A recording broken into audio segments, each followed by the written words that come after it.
ఒక్కసారి కొమ్మూరి గోల్డ్ కి కాల్ చేయండి. తాకట్లో ఉన్న మీ బంగారాన్ని విడిపించి మార్కెట్ ప్రైస్ కి వాళ్ళు కొనుక్కుని మిగతా డబ్బులు మీకు ఇచ్చేస్తారు. చాలా మందికి సందేహం వస్తూ ఉంటుంది. అంటే మనం ఏదైనా సరే ఈ దిష్టి దోషం ఎక్కువగా ఉన్నప్పుడు కొంతమంది ఇంటికి బూడిద గుమ్మడికాయ కట్టడం అనేది, మరి కొంతమంది పటిక కట్టడం, ఇంకా కొంతమంది కలబంద చెట్టు కట్టడం, ఇలాంటివి చేస్తూ ఉంటారు. అంతేకాకుండా కొంతమంది దిష్టి గణపతి బొమ్మ పెట్టడం, మరి కొంతమంది పంచముఖ ఆంజనేయ స్వామి బొమ్మ పెట్టడం, ఇలా ఎన్నో రకాలుగా మనం దైనందిక జీవితంలో చూస్తూ ఉంటాం. నిజానికి ఈ దిష్టి దోషం పోవడానికి ఇవన్నీ కూడా ఎంతవరకు ఉపయుక్తంగా ఉంటాయి, నిజంగా పెట్టవలసిన అవసరం ఉందా, అసలు అవసరమే లేదా, పెడితే ఏ రకంగా పెట్టుకోవాలి, ఈ వివరాలన్నీ కూడా ఒకసారి తెలుసుకుందాం. ఎప్పుడైనా సరే మనకి ఎక్కువగా తరచు ఎవరో ఒకళ్ళ వల్ల ఈ దిష్టి దోషం అనేది ఎక్కువగా ఉంది, నరఘోష ఎక్కువగా ఉంది అనుకునే వాళ్ళకైతే కనుక బూడిద గుమ్మడికాయ అనేది చాలా తొందరగా పనిచేసే పరిహారం. అయితే ఎప్పుడైనా సరే దీన్ని అంటే కొంతమంది శనివారం పూట కడతం అనేది జరుగుతూ ఉన్నప్పటికీ కూడా నిజానికి ఆదివారం కానీ గురువారం కానీ కట్టడం అనేది మంచిది.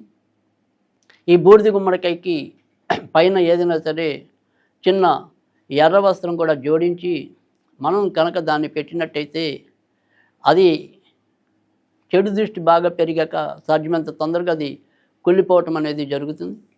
ఆ తర్వాత దాన్ని మళ్ళీ తిరిగి తొలగించి కొత్తది పెట్టుకోవటం అనేది చెయ్యాలి. ఇది బాగా తీవ్రత ఎక్కువగా నరఘోష ఉన్న వాళ్ళ కోసం అయితే కనుక ఈ తరహా పరిహారం అనేది ఉపయుక్తంగా ఉంటుంది. ఇక ఆ తర్వాత మనకి వచ్చేప్పటికీ పటిక, ఇది ప్రతి ఒక్కళ్ళు కూడా చాలామంది పాత రోజుల్లో వాళ్ళకైతే కనుక తెలుసు. అన్ని పచారీ షాపుల్లో కూడా మనకి పటిక అనేది దొరుకుతుంది. ఇంచుమించుగా 200 గ్రాముల నుంచి 500 గ్రాముల వరకు కూడా మనం ఈ పటిక తీసుకుని, అంటే మనది ఏదైనప్పటికీ కూడా చిన్న ఇల్లు అయితే కనుక ఒక 200 గ్రాములు, కొద్దిగా పెద్ద ఇల్లు డబుల్ బెడ్రూమ్ లేదా త్రిబుల్ బెడ్రూమ్ అంటే కనీసం 500 గ్రాములు లేదా అంతకంటే కొద్దిగా ఎక్కువ ఉన్నా కూడా పర్వాలేదు. అలాంటి పటికని మనం ఏదైనా సరే ఎర్రటి గుడ్డలో పెట్టి దాన్ని మన ఇంటి పైన అంటే సింహద్వారానికి పైగా దాన్ని మనం కట్టవలసి ఉంటుంది. అయితే పటిక అనేది మనం ఒకసారి కట్టేస్తే ఇంచుమించుగా అది ఏడాది వరకు కూడా ఎటువంటి ఇబ్బంది లేకుండా ఆ దృష్టి దోషాన్ని నివారించడం అనేది చేయగలుగుతుంది. అందులో మనకి ఏదైతే మరి బూడిద గుమ్మడికాయ అయితే కనుక తొందరగా అది పాడైపోతూ ఉండటం, ఆ నజర్ అనేది ఎంత ఎక్కువగా ఉంటే అంత తొందరగా కుళ్ళిపోవటం అనేది జరుగుతూ ఉంటుంది. కానీ పటిక అనేది ఒకసారి కడితే అది ఇంచుమించుగా ఒక ఏడాది వరకు కూడా మనకి రక్షణ ఉండటం అనేది జరుగుతుంది. ఈ ఏడాది తర్వాత మన ఇంటి ఏదైతే మన సింహద్వారం ఉందో ఆ సింహద్వారం చుట్టూ కూడా 3 సార్లు సవ్య దిశలోను 3 సార్లు అపసవ్య దిశలోను ఇంటి చుట్టూ తిప్పి, అంటే వీధి ద్వారం చుట్టూ తిప్పి తర్వాత దాన్ని ఎక్కడైనా సరే ఎవరు తొక్కని వైపు కానీ లేదా మరి ఏదైనా గొల్లల్లో కానీ వదిలేయటం అనేది సరైన పద్ధతి. ఇది మనకి నజర్కి ఇదొక పరిహారం. ఇక తర్వాత విషయానికి వస్తే కనుక కలబంద. ఈ కలబంద అనేది ఎప్పుడైనా సరే ఇది కూడా ఇలాంటి దృష్టి దోషాలు అలాంటివన్నీ కూడా పోవటం కోసమైతే కనుక అది బాగా పనిచేయటం అనేది ఉంటుంది.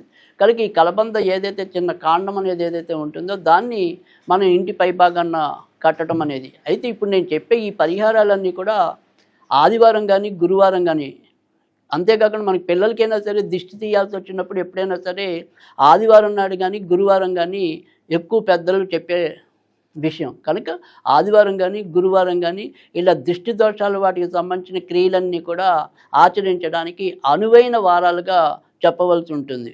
కనుక ఈ రకంగా చేసుకోవటం అనేది ఒకటి. ఇక తర్వాత దిష్టి గణపతి అయితే కనుక అది ఎప్పుడు కూడా మనకి సింహద్వారానికి పై భాగంలో పెట్టుకోవచ్చు.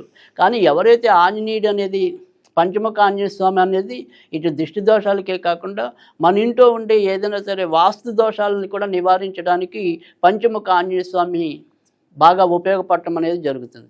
అయితే ఈ పంచముఖ ఆంజనేయ స్వామిని మాత్రం మనం ఎప్పుడూ కూడా సింహద్వారానికి పైన పెట్టకూడదు.